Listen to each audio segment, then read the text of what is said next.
এই জার্নিটার শুরু ঢাকা থেকে হলেও এই গল্পে ঢাকাকে আমরা মাইনাস করব। সুতরাং আমার এই জার্নিটা শুরু হয় গোপালগঞ্জ বিশ্ববিদ্যালয় থেকে।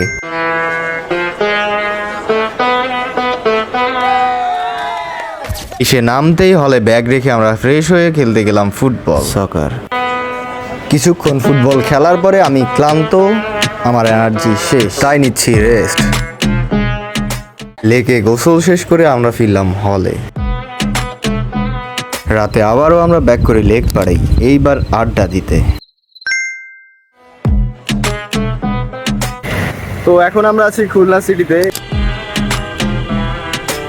রিক্সায় গল্প শুনতে শুনতে আমরা ঘুরে দেখছি খুলনা। আপনার সহ্য হয় না, আমার একদম সহ্য হয় না। এক নজরে শহরটা ঘুরে লাঞ্চ খেয়ে আমরা প্রবেশ করি খুলনা বিশ্ববিদ্যালয়ে। ভ্যানে করে যতদূর সম্ভব আমরা খুলনা বিশ্ববিদ্যালয়টা ঘুরে দেখলাম। এখন আমরা বসে আছি খুবির ক্যাফেটেরিয়ায়, যেটা সুন্দর, ইউনিক।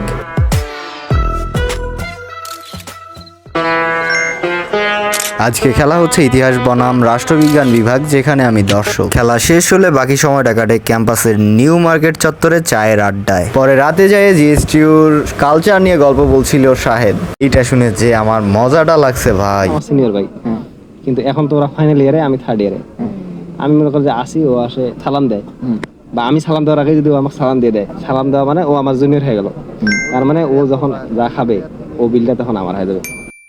এই দিনটা ছিল সবচাইতে চমৎকার। ৬০ গম্বুজ মসজিদ, ঘোড়াদিঘি, বাগেরহাট জাদুঘর, সিংগাইর মসজিদ, হযরত খান জাহান আলী রহমাতুল্লাহর মাজার, ৯ গম্বুজ মসজিদ, খানজেলি দিঘি, সময় নিয়ে ঘুরে ঘুরে দেখি আমরা, যেটা আলাদা আলাদা এপিসোডে আসতে যাচ্ছে সামনে।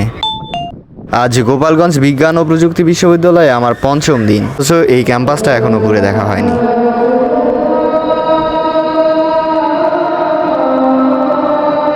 তাই ৫ম দিনে যেয়ে ঘুরে দেখলাম আমরা গোপালগঞ্জ বিশ্ববিদ্যালয়ের ক্যাম্পাস আর মধুমতি নদী।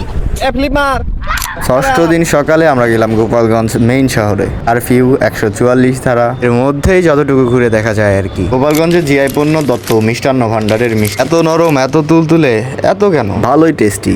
ষষ্ঠ দিনে ব্যাক টু দ্য প্যাভিলিয়ন। ঘোনাপাড়ার মোড় থেকে আমি বাসে উঠি, শাহেদ দাঁড়িয়ে আছে, আমার বাস ছুটে চলেছে ঢাকার দিকে। আল্লাহ হাফেজ। এই গল্পটা এখানেই শেষ করছি, শুক্রিয়া।